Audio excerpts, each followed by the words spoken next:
আপনাদের সবাইকে ওয়েলকাম করছি সিনেব্লাস্টের আজকের আয়োজনে। সবসময়ের মতো এটিএন বাংলায় কিন্তু এই সময়টায় আমি ফারজানা বিথি হাজির হয়েছি আপনার পছন্দের ভালোবাসা হালের জনপ্রিয়, নিন্দিত, নন্দিত, আলোচিত, সমালোচিত যে কোনো নায়ক, নায়িকা কিংবা সিনেমার সাথে সংশ্লিষ্ট ব্যক্তিকে দিয়ে। আজ আমাকে দেখে কি মনে হচ্ছে, কে আছে আমার সাথে, এই ধরনের কোয়েশ্চেন করবো না, কারণ আমাকে দেখতে ভীষণ সুন্দর লাগে তখনই যখন আমার সাথে একজন নায়ক থাকেন। তার জন্য একটু সাজ্জেদ হাজ্জেকে আমি চলে আসি আর আপনাদের সাথে আমাদের এই পুরোটা সময় আসলে উপভোগ করবার সুযোগ আমরা তৈরি করতে চেষ্টা করি, এবং সেই সুযোগটা যদি আপনি লুফে নিতে চান তাহলে আমাদের সাথে একদম শেষ পর্যন্ত থাকতে হবে। আজকে আমার সাথে সিনেব্লাস্টের গেস্ট হয়ে এসেছেন আপনাদের সবার খুব খুব খুব খুব খুব পছন্দের বাংলাদেশের এখনকার সময়ে যারা খুব সুন্দর নায়ক আছেন তাদের মধ্যে ওয়ান অফ দ্য বেস্ট, নান আদার দেন জিয়াউল রোশন। কি অসাধারণ বিগিনিং দিয়েছো তুমি, একদম সুইটেবল আমার জন্য না? হ্যাঁ হ্যাঁ, একদম সুন্দর নায়ক, চমৎকার চমৎকার, অনেক ভালো উপস্থাপনা করেছো তুমি। Thank you so much for being my guest, it's an honour and it's great to see you after long. তোমার দিনকাল কেমন যাচ্ছে? লাইফে all time ups and downs থাকে, বাট আমি দিন শেষে সবসময় ভালো থাকার চেষ্টা করি আলহামদুলিল্লাহ, এবং আল্লাহ তাআলা অনেক ভালো রেখেছেন। 2025 সাল অনেক সিনেমার নায়কদের আমরা দেখেছি যে স্পেশাল দিনগুলোতে, স্পেশালি ভ্যালেন্টাইনে ওয়েব ফিল্ম কিংবা কোনো টেলিফিল্ম এই সমস্ত কাজ করে থাকে। তোমারও নিশ্চয়ই এরকম অনেক অফার আসে, আবার তোমাকে কখনো আমরা পাইনি ওইভাবে ছোট পর্দার কোনো কাজে কিংবা ওটিটির কোনো একটা নির্দিষ্ট প্ল্যাটফর্মে যেখানে আসলে তোমার এরকম ছোট্ট একটা কাজ আমরা দেখবো। তোমার কি ওই ধরেই রেখেছো যে নায়কের বাইরে বা সিনেমার বাইরে আর কোথাও যাব না? না, আমি ওটিটির কাজ করেছি, হ্যাঁ, এখনো পর্যন্ত 4টা কাজ হয়েছে আমার। এর মধ্যে মুক্তি পেয়েছে শুক্লপক্ষ, চরকিতে মুক্তি পেয়েছিল ভিকি জায়েদের। দেন ভিকি জায়েদের আরেকটা কাজ করেছিলাম, কার্নিশ করেছিলাম আমি আর বিদ্যা সিনহা মিম। এরপর রিসেন্ট টাইম আমার খুবই আলোচিত একটা দীপ্ত প্লের অরিজিনালসের একটা ওয়েফেল মুক্তি পেয়েছে, সেটা হচ্ছে অপলাপ। মুন্না ভাই রিলিজ করে ডিরেকশন দিয়েছিল। আর লাস্টলি দীপ্ত প্লের একটা কাজ হয়েছে হিমি ভাইয়ের, সেটা এখনো মুক্তি পায়নি, আন্ডার প্রসেসিং আছে। কিন্তু সিনেমার জায়গায় যদি বিস্তরভাবে যাই, যে দেখো সৌন্দর্য দিয়ে তো আর হয় না, কাজের যে জায়গাটা, সেই জায়গাটায় কি তোমার মনে হয় যে তোমার যে সৌন্দর্যটাকে ইউটিলাইজ ঠিকঠাক মতো করা হচ্ছে বা প্রকাশ পাচ্ছে, ওই জায়গাগুলো কি কাজে লাগানো হচ্ছে? আমার কমপক্ষে 30 জনের বেশি ডিরেক্টর অলরেডি আমাকে বলেছে যে তোকে প্রপারলি ইউটিলাইজ কেউ করতে পারছে না। এখন প্রবলেম হচ্ছে যে আমি নিজেও জানি যে প্রপারলি ইউটিলাইজ করতে পারছে না বলতে, সেটার জন্য আসলে উদ্যোগ প্রয়োজন। আমাদের প্রোডাকশন লেভেলে প্রফেশনালিজমের আসলে অনেকটাই ঘাটতি রয়েছে। আমাদের একেবারেই প্রফেশনাল প্রডিউসার খুবই কম, যারা বানাচ্ছেন সেটা হচ্ছে একেবারে হার্ডলি দেখা যায় যে শখের বসে একটা বা দুটা ছবি বানান। সো সেই জায়গা থেকে না, মানে এটা প্রপার প্ল্যানিং যেমন হয় না, সেভাবে সারা বছরে দেখা যায় যে কয়টা আসলে প্রপার প্ল্যানিং এ ছবি হয়, কয়টা ছবি বা আমরা মনে রাখতে পারি। সো ওই জায়গা থেকে আসলে মাঝে মাঝে একটু আফসোস লাগে যে হয়তোবা একটা প্রপার পরিচালক, একটা প্রপার মনে হয় যে আমি আসলে আমার বেস্টটা দিতে পারছি না, এটা ফিল হয়, টু বি ভেরি অনেস্ট। মনে যে কেউ মানে সামওয়ান মানে will come and take a proper একটা প্ল্যানিং নিবে, একটা অ্যাকশন নিবে, যেন এটা অ্যাকশন মুভি হোক বা যে কোনো অন্য টাইপের মুভি হোক, ইট ডাজন্ট ম্যাটার। তুমি তো একজন অ্যাক্টর, সো তোমাকে ভাঙাটা জরুরি, যে ভাঙবে, যে ভাঙতে পারবে তার লাভ আসলে, টু বি ভেরি অনেস্ট। আচ্ছা, এই ফিলোসফিক্যাল কথা বলতে বলতে বলতে বলতে একটা মজার কোশ্চেন আসলো, সেটা হলো এই যে এই ভাবনাটা করতে করতে কতগুলো বছর পেরিয়ে গেল ফিল্ম ইন্ডাস্ট্রিতে? 7 years. Lucky 7 going on? Lucky 7 going on. তোমার ফিল্ম, তোমার পরিবার, এই সবকিছু মিলে সবাই বলে যে তুমি খুব সুন্দর করে মেইনটেইন করে চলো সবকিছু, কারণ অনেকেই আছে যে পারিবারিক অবস্থা হয়তো বা ধ্বংসের মুখে চলে যায় ফিল্ম করতে করতে, আবার অনেকের আছে পরিবার সামলানো ক্ষেত্রে ফিল্ম আসলে হয় না। তুমি কিভাবে ব্যালেন্স করো? প্রথম কথা হচ্ছে আমার সবকিছুর ঊর্ধ্বে আমার ফ্যামিলিকে আমি প্রায়োরিটি দিই। সো সিনেমার জন্য মাঝে মাঝে আমি সিনেমার শুটিং আমার প্রয়োজন, আমার ফ্যামিলির জন্য আমি হয়তো শুরু থেকে পেছনের স্কোপ আমার থাকে, মানে what ever it is, I maintain my family. এখন তোমার ফ্যামিলিও, আর আমার ফ্যামিলির সাথে থেকে আমার ওয়াইফের প্রবলেম বলতে তো আসলে ওয়াইফকে আমরা মিন করি যে আসলে সংসার ভেঙে গেলে তো ওয়াইফের সঙ্গেই ভেঙে যায়। সো ওয়াইফ আমার কাজ নিয়ে কখনো কোনো কমপ্লেইন দেয় না। সো আমি যখন অ্যাক্টর, আমার সিনেমা অ্যাজ অ্যাক্টর হিসেবে সে চিনে আমাকে বিয়ে করেছে। আর সবচেয়ে বড় কথা হচ্ছে মানে মিউচুয়াল ট্রাস্ট আর রিলেশনশিপের স্ট্যাবিলিটি অনেক বেশি ইম্পর্টেন্ট, ঠিক আছে? So আমার রিয়েল নাকি রিয়েল, কোন নায়িকাকে বেশি পছন্দ? মুশকিল। না, definitely real. Real. I always love real life. Okay practical বিষয়টাকে আসলে সবসময় প্রাধান্য দিই। Okay that's it. ওকে, এবার আমি তোমার এই ফ্যামিলি ফিল্ম এই সব থেকে বের হয়ে এসে তোমার কাছে আসতে চাই।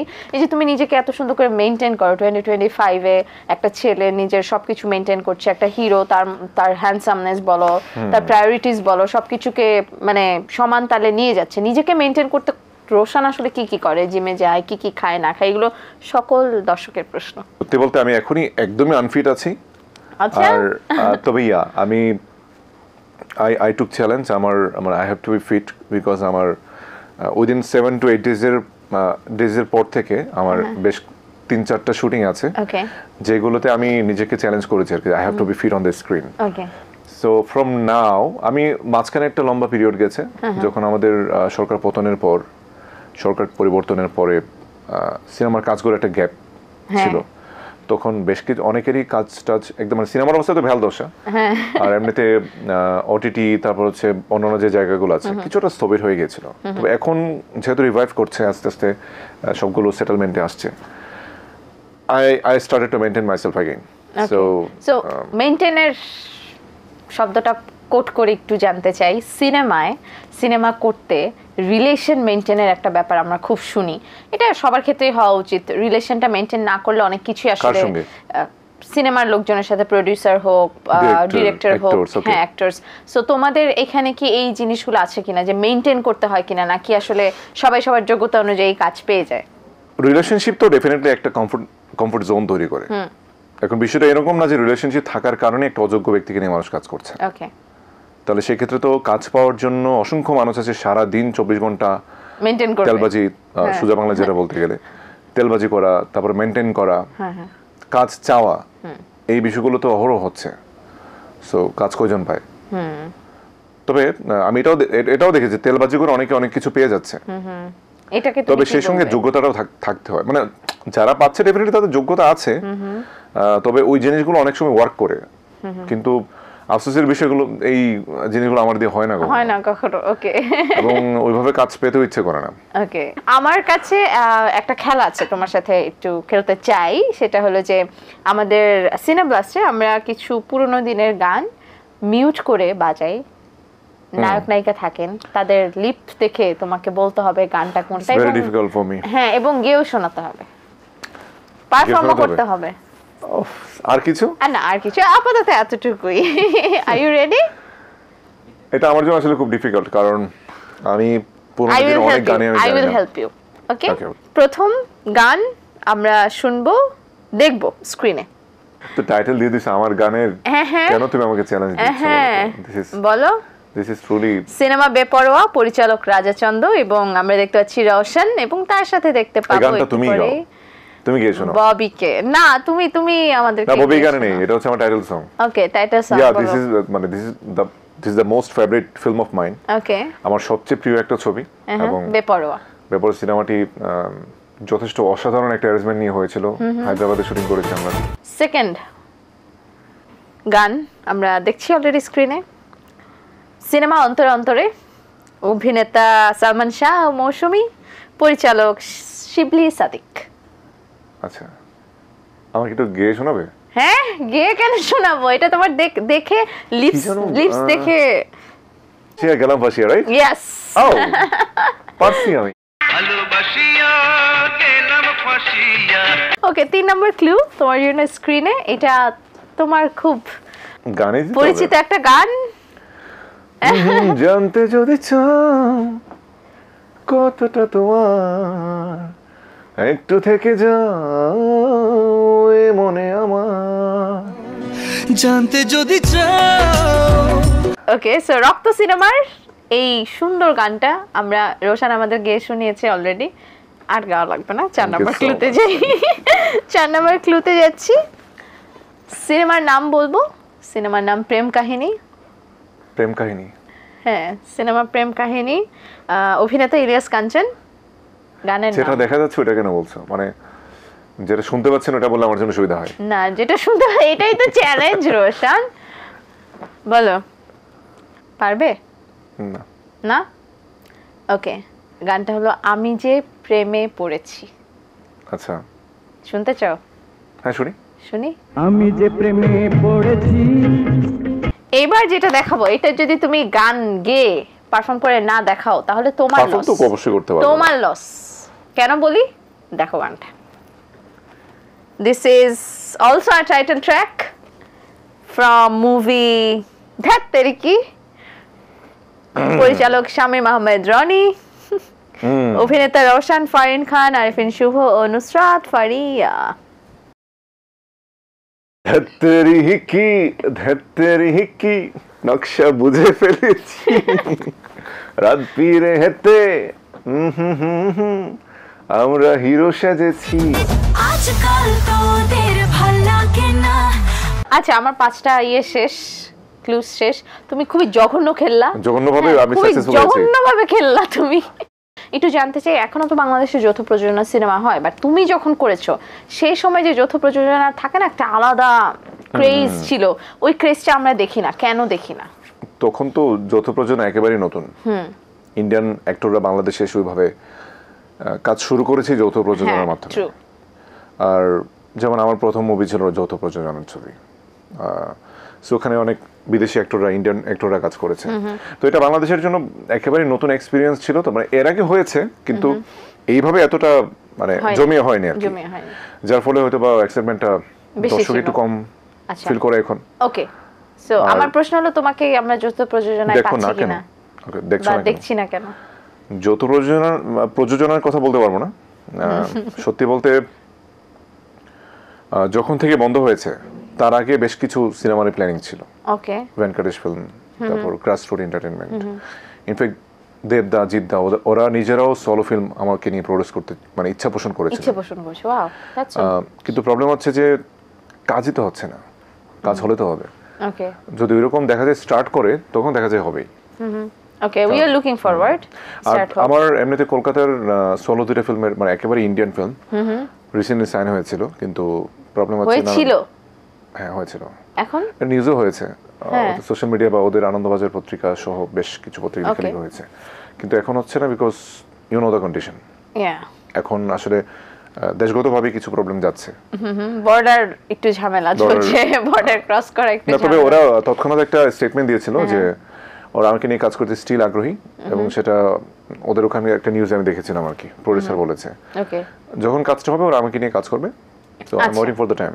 That was তুমি নিজেই বলছো সিনেমার একটু বেহাল দশা যাচ্ছে, আমরা ভালো সিনেমা পাচ্ছি না, এবং সিনেমার শুটিংও একদম স্থিতিশীল, মানে ভালো সিনেমাই পাচ্ছি না। আমার অলরেডি 4টা সিনেমা মুক্তির জন্য রেডি হয়ে আছে, কিন্তু প্রকাশ পাচ্ছে না। রেডি মানে এখন আই ডোন্ট নো, এখন এগুলো বলতে গেলে অনেক পলিটিক্যাল ইস্যু চলে আসে। ওকে, প্রথম দিকে কোরিওগ্রাফার খুব বেগ পোহাতো তোমাকে নিয়ে নাচাতে, কিন্তু এখন কোরিওগ্রাফাররা খুব স্বাচ্ছন্দ্য বোধ করে, এবং তুমি এখন স্টেজ পারফরমেন্সও করো। সো সেই ক্ষেত্রে যখন এই কথাগুলো শুনো, you are a very good dancer, তোমার কি মনে হয় যে ওরা বেশি বলছে নাকি তুমি আসলে good dancer? I don't think I'm a good dancer, okay, but I can dance.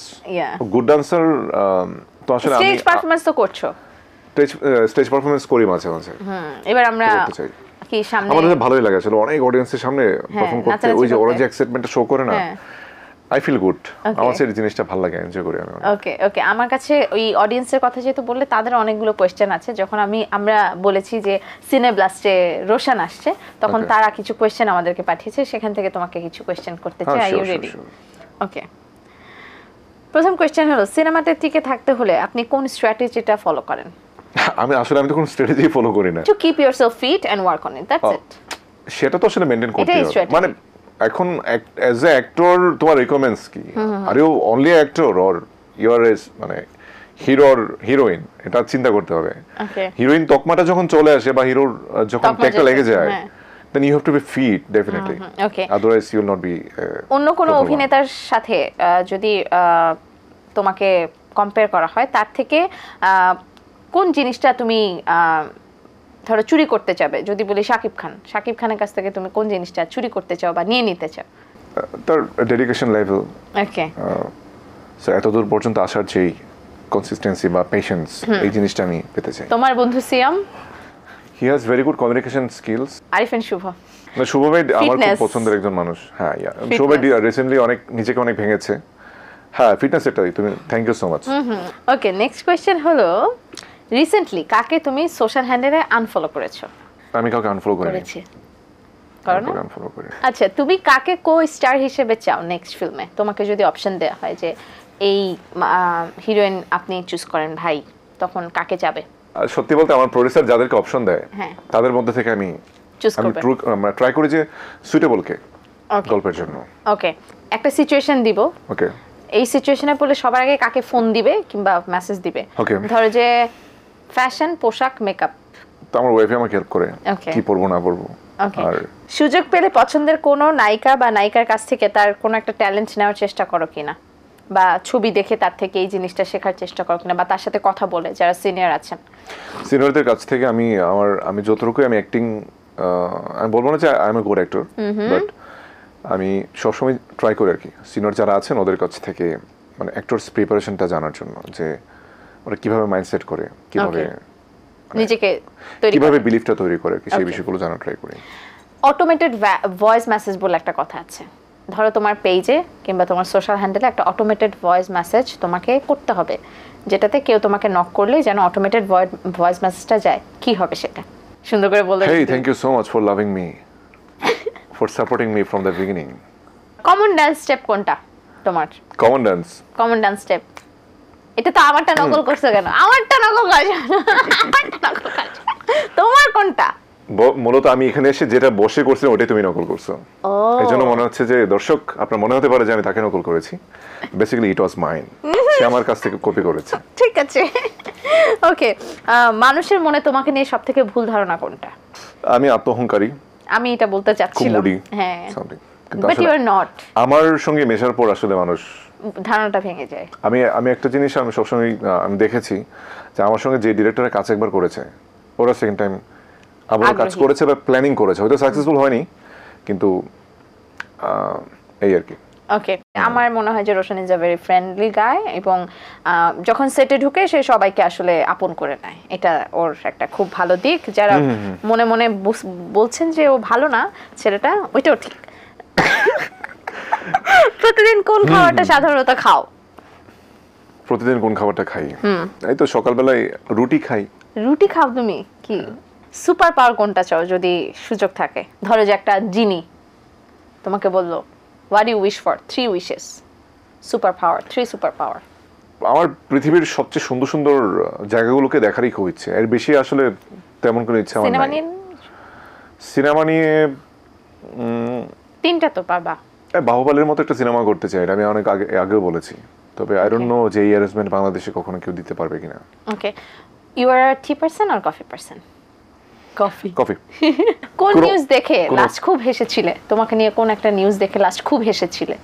আমাকে নিয়ে কোনো নিউজ না, আমাকে নিয়ে হাস্যকর নিউজ খুব কম হয়। আচ্ছা I am not a trolled person, so দেখা যায় যে আমাকে নিয়ে সিরিয়াস নিউজ? ট্রল হওয়ার মতো কিছু দেখি না। মাঝে মাঝে মন চায় যে ট্রল হোক কিছুটা। আচ্ছা ইন্ডাস্ট্রিতে কাকে কম্পিটিশন হিসেবে মনে করো? আসলে আমার কাছে নিজেকেই সবচেয়ে বড় কম্পিটিটর মনে হয়, যে I have to beat myself. আমি আমার লেভেলে যেতে চাই না, আমার লেভেলকে ছাড়াতে হবে আমার, এটাই আমি চিন্তা করি। থ্যাংক ইউ সো মাচ, অনেক সুন্দর করে অ্যানসার দেওয়ার চেষ্টা করেছো, যদিও সুন্দর করে দিতে সুন্দর পারোনি। আমার কাছে প্রশ্নগুলো সুন্দর ছিল না তো। But jokes apart, thank you so much, Thank you so Roshan, much to you also. for answering them, and you are always honest with your answers. Thank you so এবং much. এরকম করে সুন্দর সুন্দর কাজ হোক, অনেক কাজ জমা হোক, সেগুলো হয়ে যাক, প্রকাশ পাক, এবং দর্শকের মনে তুমি এতদিনে যতটুকু জায়গা করেছো তার থেকে অনেক অনেক বেশি জায়গা হোক, সেই শুভকামনা আহা। তোমার জন্য রইল। ফুল চন্দন পড়ুক। হ্যাঁ আমিন। তোমার you so কেমন much. আসলো সিনেব্লাস্টে এসে আমার সঙ্গে আড্ডা দিয়ে? ডেফিনেটলি তোমার সঙ্গে তো আমার অনেকগুলো, আসলে আমাদের কথার প্যাটার্ন দেখলে অনেক হয়তো বুঝবে যে we have very good friendship behind the camera, so I always enjoy তোমার যে কোনো প্রোগ্রাম, আমার কাছে ভীষণ ভালো লাগে। Thank you so much. এবং সিনেব্লাস্টের very দর্শকদের তোমার কিছু বলার আছে কিনা? সিনেব্লাস্টের দর্শকদের আমি জানি যে it's a very favourite programme for you, আর আমাকে দেখে আসলে ভালো লাগার কিছু নেই, আমি এত বেশি ভালো লাগার মানুষ না, তারপরও এটিএন বাংলাকে অনেক থ্যাঙ্কস, বিশেষ করে আমাদের প্রোগ্রাম প্রডিউসারকে এই প্রোগ্রাম আমাকে আমন্ত্রণ জানানোর জন্য, এবং আমার পেইনফুল অ্যান্সারগুলো তোমার সহ্য করার জন্য তোমাকে অনেক থ্যাঙ্কস। ওকে আর সবাই আমি জানি আসলে অনেকেই হয়তো আমার সিনেমার জন্য, বিশেষ করে আমাকে যারা ভালোবাসে অনেক, তারা সিনেমার জন্য ওয়েট করছে। আই হোপ যে ভেরি সুন কিছু না কিছু নিয়ে আসবো ইনশাআল্লাহ। Thank you. ততক্ষণ পর্যন্ত অনেক বেশি ভালো থাকেন। অলরাইট, সি ইউ সুন ইনশাআল্লাহ। দর্শক, আজকের মতো See you soon. Sign out করছি সিনেপ্লাস থেকে। তবে কথা দিচ্ছি নেক্সট উইকে হাজির হয়ে যাবো আপনার পছন্দের ভালোবাসায় হালে জনপ্রিয় কোনো নিন্দিত নন্দিত সমালোচিত আলোচিত সিনেমার মানুষদের নিয়ে। সে পর্যন্ত ভালো থাকুন, সুস্থ থাকুন, না থাকুন এটিএন বাংলার সাথে। শুভরাত্রি।